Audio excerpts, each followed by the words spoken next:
Apakah kalian tahu pengertian dari sampah?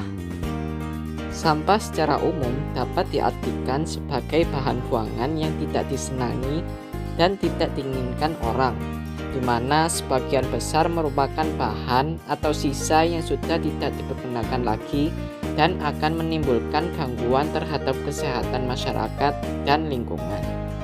Sampah dapat dibedakan menjadi 3. Yang pertama yaitu sampah organik, yang kedua sampah anorganik, dan yang ketiga yaitu sampah B3 atau dikenal dengan bahan berbahaya dan beracun.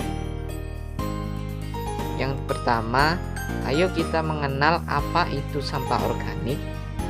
Sampah organik merupakan sampah yang ramah lingkungan serta biasanya dapat dimanfaatkan kembali dengan cara melakukan pengolahan yang tepat. Contoh dari sampah organik dapat berupa dedaunan, sisa makanan, dan kotoran hewan. Dalam pengolahannya, sampah organik dapat dimanfaatkan sebagai pupuk kompos yang berguna untuk menyuburkan tanaman. Dan juga sampah organik dapat digunakan sebagai tambahan pakan ternak yang diolah menjadi pelet untuk hewan ternak. Selanjutnya yaitu sampah anorganik. Sampah anorganik merupakan sampah yang sudah tidak dapat dipakai lagi dan sulit terurai. Sampah anorganik yang tertimbun di tanah dapat menyebabkan pencemaran tanah karena sampah anorganik tergolong zat yang sulit terurai. Serta sampah itu akan tertimbun dalam tanah dalam waktu yang lama sehingga dapat menyebabkan rusaknya lapisan tanah. Banyak sekali contoh dari sampah anorganik seperti botol plastik, kaleng bekas, ban bekas, bohlam bekas, kaca, dan masih banyak lagi.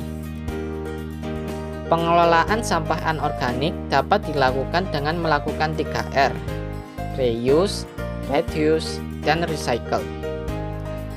Reuse atau penggunaan kembali adalah proses menggunakan kembali sampah secara langsung dengan fungsi yang masih sama ataupun fungsi yang beda. Contohnya yaitu menggunakan kembali wadah yang sudah kosong atau membuat sampah tersebut menjadi suatu kerajinan. Yang kedua yaitu reduce atau pengurangan, yaitu proses pengurangan segala kegiatan yang dapat menimbulkan sampah. Contohnya seperti menghindari penggunaan dan pemakaian produk yang menimbulkan banyaknya sampah. Yang ketiga yaitu recycle atau daur ulang, yaitu proses pemanfaatan kembali sampah dengan beberapa tahapan pengelolaan. Selanjutnya yaitu sampah B3. Sampah B3 merupakan sampah yang mengandung zat dan sifat konsentrasinya beracun yang dapat membahayakan kesehatan manusia, juga mencemarkan serta merusak lingkungan hidup.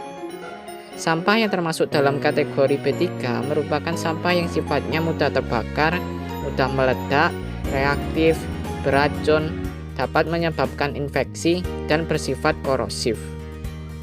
Contoh dari sampah B3 itu sendiri seperti oli bekas, baterai bekas, aki kendaraan, limbah pabrik, dan alat elektronik yang sudah tidak digunakan. Berikut adalah proses pengelolaan sampah B3. Yang pertama yaitu pengurangan. Hal ini berfungsi untuk mengurangi penggunaan B3 dengan menggunakannya sesuai kebutuhan. Langkah yang kedua yaitu penyimpanan. Hal ini dilakukan karena sifat dari sampah B3 sendiri yang mudah terbakar, beracun, korosif, dan lain-lain disimpan agar tidak dapat membahayakan. Langkah ketiga yaitu pengangkutan, yaitu dengan mengangkut sampah B3 ke tempat pengelolaan secara aman. Langkah keempat yaitu pengelolaan, yaitu dengan melakukan insenerisasi dengan temperatur lebih dari 10.000 derajat Celcius pada sampah B3.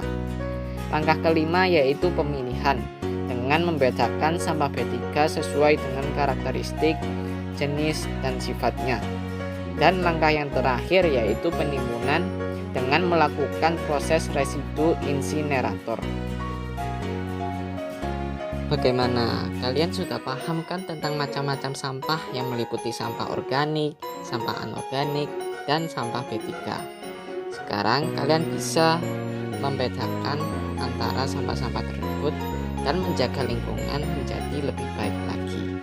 Sekian, terima kasih dan sampai jumpa.